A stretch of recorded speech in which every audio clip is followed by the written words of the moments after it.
Hello and welcome to today's episode of This is Automation Live. Very excited to have you with us today. I'm your host, Corey Dallas. Today we're going to be talking about lighting, and specifically lighting in the context of machine vision. Machine vision is becoming more and more popular, and with the increases in computation as well as advances in algorithms and other technology, there's more and more applications every day for machine vision. One of the key components of vision is lighting. Without light, we can't take a picture, and without taking a picture, we can't do any analysis on that picture. So we're going to talk about some of the key fundamentals behind lighting. We're not going to get into a whole lot of technical details because there is really quite a lot to get into in lighting. If you would like to get into more technical detail, please let me know in the chat or in the comments below, and maybe it's worth putting together a full series on lighting. Coming up next, we have modern visualization design. So we've talked a little bit about web-based visualizations already and why you may want to use them, but a lot of questions that I get are focused around some of the UI and UX design concepts. So wanted to introduce everybody to some of those basic concepts, some design style guides like material design and others out there. So we'll be giving a quick introduction to that in the next live stream. And then coming up the following week, we will have kind of a fun one. We'll do an introduction to AGVs and AMRs. Again, a topic that is more and more popular these days. I think everybody understands the concept of an AGV or AMR, or at least has heard of them. But how do they actually work, and how can we use them in automation systems? So we'll talk about some of the different use cases where you may see these. There's maybe some surprising applications that you didn't even think of before, and then some of the different ways that these are implemented. And we'll probably start that episode off with just the difference between AGV and AMR, two terms that are often used interchangeably, but are debatably somewhat different. So I'll give you my opinion on that. So make sure, if you are interested in checking out these episodes, go ahead and subscribe to the channel. If you haven't done that, you can click the little red icon in the bottom right of the screen and go ahead and subscribe. And after that, make sure you set notifications on all of the different videos that you're interested in. All right, so let's go ahead and get started with talking about machine vision lighting. So when we talk about machine vision lighting, why is that even important? So let's take an example. I think that's the easiest way to talk about this.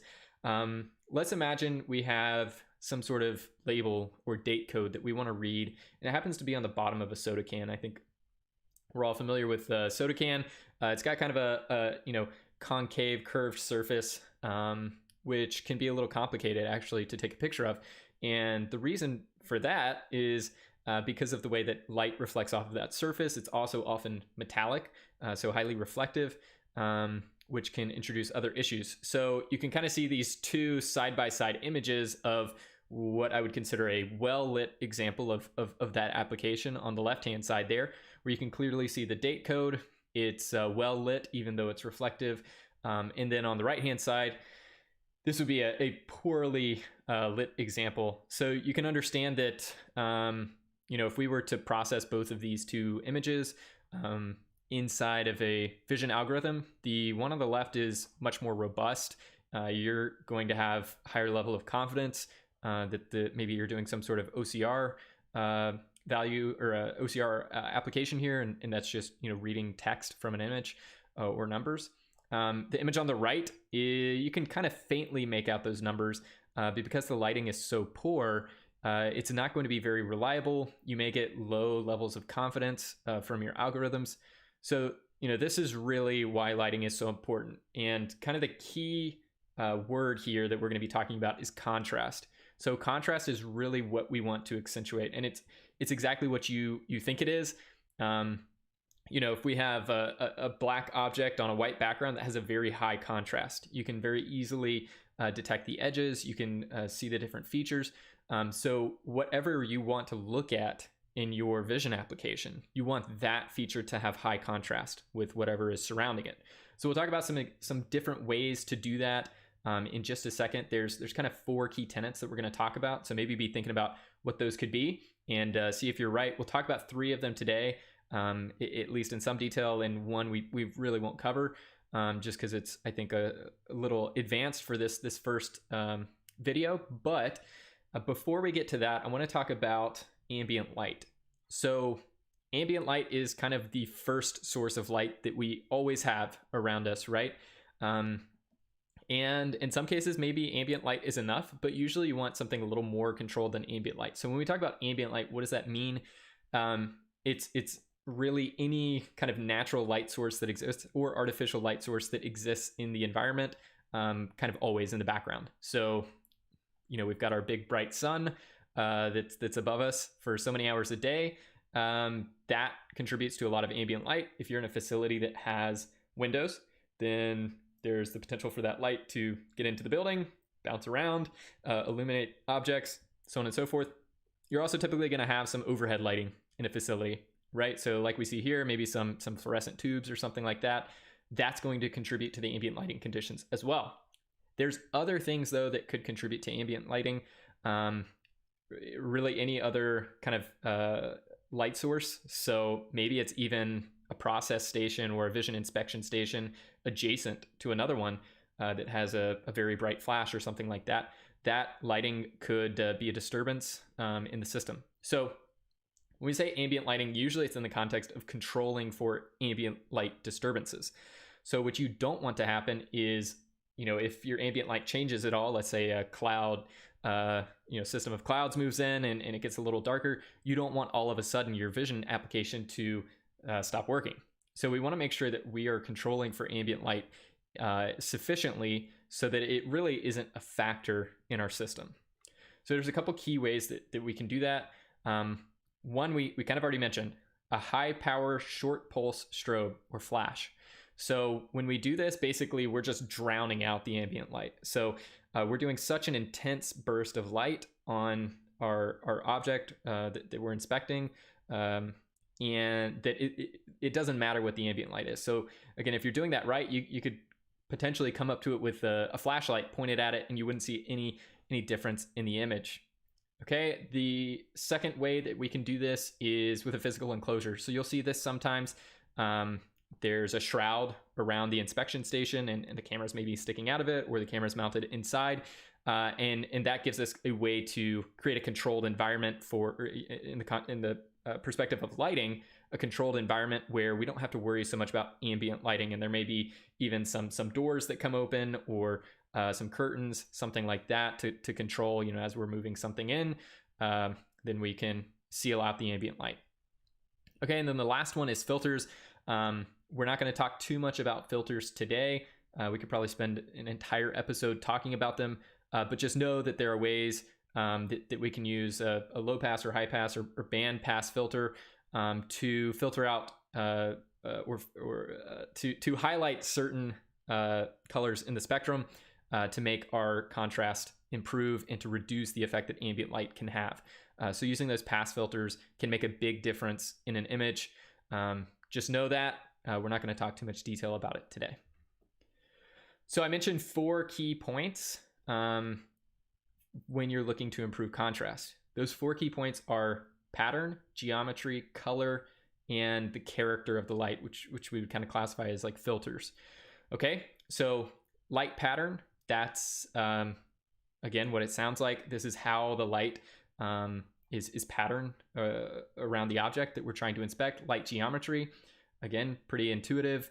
The angle of the light, where it's shining with respect to the object and with respect to the sensor, the vision sensor. Light color is just, the color of the light that we're using in the application, whether that's white light, whether that's infrared light, blue, green, whatever it may be. That can have a pretty serious impact on the contrast in our image. And again, the last one, the character of the light, that's just using filters to basically shape, kind of the image to be what we want to accentuate certain things. So there's lots of different types of filters that can kind of change the character of the light. Again, we'll focus on these first 3 because I think this will give you a solid base of understanding for how to move forward when looking at a lighting system. So let's go ahead and go down the line. So when we talk about light pattern, We already mentioned this example actually. So this is what we looked at the top of the episode, where we have the bottom of a Coke can, for example. Or the bottom of a soda can. So the bottom of that soda can, as we already talked about, is reflective and is concave. So if we were to shine a light kind of directly onto that using a spot type light, what you get is something like the image on the right here. So you'll get a nice bright ring around the ridge. So if you're thinking about that concave part of the soda can, you'll get a bright light around the ridge, but then you won't really be able to illuminate that concave area where there may be something printed, for example. So in an example like this is a great opportunity to change the light pattern. So instead of having all of that light coming in, kind of orthogonal to the plane of the can, if I can use confusing terminology, we could use something like diffuse lighting. So diffuse lighting is one lighting methodology to basically change the pattern of the light. So one example of that would be to use one of these dome style diffuse lights. So the way that works is, instead of shining the light directly down on the object, we're actually shining it up into a dome that is reflective in and of itself, and that is going to scatter the light. So an easy way to think about diffuse lighting is, imagine what it looks like outside when it's nice and sunny, right? And then imagine what it looks like when a cloud cover comes in. That's a pretty good example of what diffuse light would be, because the clouds are actually diffusing the light that's coming from the sun. So imagine, a softer light, and imagine a light that's going to kind of wrap around objects. So that's really going to help us in the use case that we were just looking at, where we have an object that's maybe reflective, A, and B, that may have some complex geometries, like that concave area. So this would be a good example where, hey, maybe light pattern is going to help us. So there are different types of light pattern. Diffuse is not the only one, but it is the one that we're going to talk about today. Okay, so let's go ahead and move on to our next key concept, light geometry. Okay, so very much similar to what we just talked about, we can change the geometry of our light to change the way that the image looks, to improve the contrast. So let's say the object that we're looking at here is maybe some sort of engraving. So we've got this test word engraved into our, let's say, metal object or plastic object. Doesn't really matter. If we, again, are using light that is, orthogonal to that surface, 90 degrees to that surface, what we're going to get is something like the image on the left there. But if we were to leverage the geometry of our lighting, and instead of shining directly above, we were to rotate that maybe 45 degrees or 30 degrees, something like that, the light behaves much more differently. So instead of bouncing into the object and, back up more or less, when we're shining that light from an angle, it's actually going to catch the areas of the object that have a lower elevation, so to speak, and reflect directly back up. So what that creates is something like the image on the right-hand side. We would call this dark field.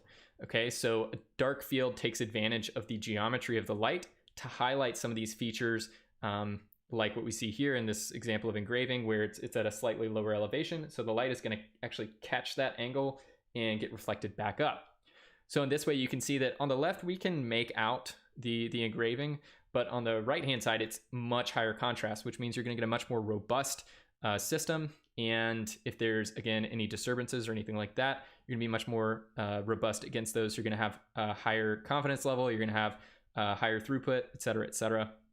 So again, a dark field is a methodology that we can use, leveraging the geometry of the lighting alone, nothing else, to change the contrast of the image. So, more or less the same light, the same object, but two vastly different images, just because we're changing the geometry of the light. So that can be really, really important, again, in cases like this. Or maybe, another use case that you could think about is, what if I want to find some sort of scratch or something on the surface? This could be another use case for that. There are other potential ways to do that, but just something to think about. Okay, so again, to kind of clarify that point, I know this one's a little confusing. Let's say the image on the left is still, kind of our standard light. It's just coming, straight down more or less and coming straight back up. It's going to illuminate the object, but it's not going to have a super high contrast. Whereas if we take that light and rotate it at an angle, you can see that instead of illuminating kind of the surface uniformly, the light that hits the surface around the engraving is actually going to bounce off. It's going to be reflected away. And the light that hits inside the engraving is going to come back up. So it'll look very much like the background is black or very close to black, and the engraving is white or, again, very close to white. So this is a great way to accentuate those different features and make sure that you've got a really robust system. So again, we call this dark field, one way that we can leverage light geometry in a lighting system. All right, now let's talk about color.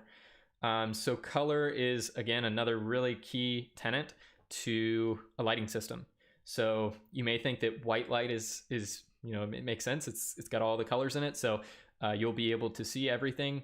But again, which is true, but when we think about improving contrast as our end goal, we can actually take advantage of the color of the light, change the color of the light to change the way that image looks to our sensor and improve the contrast of certain colors.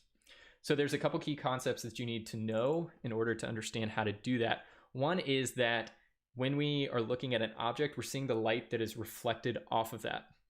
Okay. So in this case, let's say we're looking at this red square, red cube. We've got some white light, natural light source coming. We're seeing the red light reflect off of that. That's what we see in our sensors, our eyes. That's what we would see in a camera as well. There's all of the other light in the spectrum that's in that white light, natural light coming in is getting absorbed into that object. So we see the red light bouncing off and everything else getting absorbed in. So the key concept there is, if we want to, let's say, lighten this red surface, what would we do? So think about that for a second. What would we do to lighten or brighten that red surface? Okay, so hopefully you got this one right. We would use red light to do that. So if you want to brighten or lighten a certain area of an image, you can use that color. And the reason this works is, the example we were just looking at, remember we were using white light and we're seeing that red light reflecting off. Now, what happens if we add a lot more red light to that object is going to appear brighter. Okay, so if we were looking at this in a machine vision application, if we're using a colored light, it can change the contrast drastically of an object, especially if we're looking at that in grayscale, inside of the algorithm. So where before you have maybe a colored object that is, again, maybe you can tell kind of, but it's not very well contrasted. If we were to introduce a colored light to accentuate that, then we have a much more robust algorithm. So again, kind of the converse is true as well. So we just talked about, kind of the key concept there. If we're looking at a red object, it's reflecting the red, but absorbing the others, right? So there's green light, there's blue light, all the different wavelengths coming into that object and getting absorbed. So if we want to darken that image, what would we do? Okay, hopefully you've got this one right. We would use the opposite color on kind of the color wheel, so to speak. And I can include a link to that. For red, it would be green. So red and green kind of sit opposite of each other. So if we were to shine a green light on a red object, it's going to appear much darker, okay? And the reason for that, again, is there's going to be a very few, if any, red light coming in. So it's not going to appear red, and all of that green light that we're shining is going to get absorbed into that object. So it's going to appear very dark. It's not going to appear like there's much light coming off of it at all. So again, key points to remember there. If we want to lighten something, we can shine a like color on it. So if we wanted to lighten a red object, we would use a red light. If we want to darken something, we would use the opposite color. So that's opposite in the terms of a color wheel for the light spectrum. So again, if we wanted to lighten a red object, we would use a green light, darken a red object, we would use a green light to do that. Okay. So an example of this, again, oftentimes we're looking at grayscale at the end of the day inside of the sensor. So let's say the object on the left here, it's a logo, and maybe it has a red background. And using white light, we get this again, we can see it, but it's not very highly contrasted. So there may be low levels of confidence, and we may have issues if anything changes. There's some disturbance or something like that. So we always want to get it as repeatable and robust as possible. So let's say instead of using a white light here, we used a red light. So red light is going to lighten the area, brighten the area around it, and create a higher contrast with the logo in this case. So it's going to make for a much more robust image that's going to be used inside of our algorithm. We can find edges and things faster, so maybe you can improve your line speed, so on and so forth. Okay, so that's how we can use color to change the contrast of an image. Okay, so we've covered the three main ones that we wanted to talk about. Again, we won't talk about filters and light character in this episode. If it's something you're interested, just let me know in the comments and we'll be sure to talk about that in another episode. But when we were looking at the key reason for using lighting in a machine vision system, or really in any system, it's about improving contrast, specifically in machine vision, because it plays very well with the algorithms if we have good contrast of the features that we're trying to detect. So what are those key ways to improve contrast? Number one is the light pattern. So we talked about the difference between a spotlight and a diffuse light. There's other things to consider there as well. Geometry. We talked about how you can use a dark field by changing the angle of the light, changing the geometry to accentuate certain features, and how the geometry of the light itself is allowing that to happen. And then lastly, we talked about color. So again, the key point there was understanding how color reflects and absorbs, how those different wavelengths reflect and absorb into different objects of different color that we perceive to be different colors.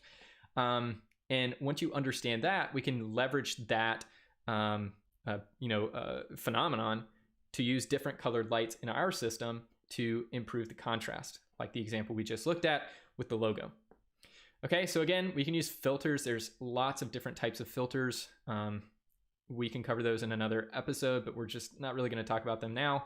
But you can use filters as well to improve the contrast in maybe certain features, like an edge detection filter, something like that, or some other type of filter, depending on the specifics of the scenario. So hopefully this helps you understand what you need to think about, at least when you're looking at lighting for your system, and maybe some of the things that you can try as you're working to improve the system, improve the contrast, to make sure that you get a great picture every time.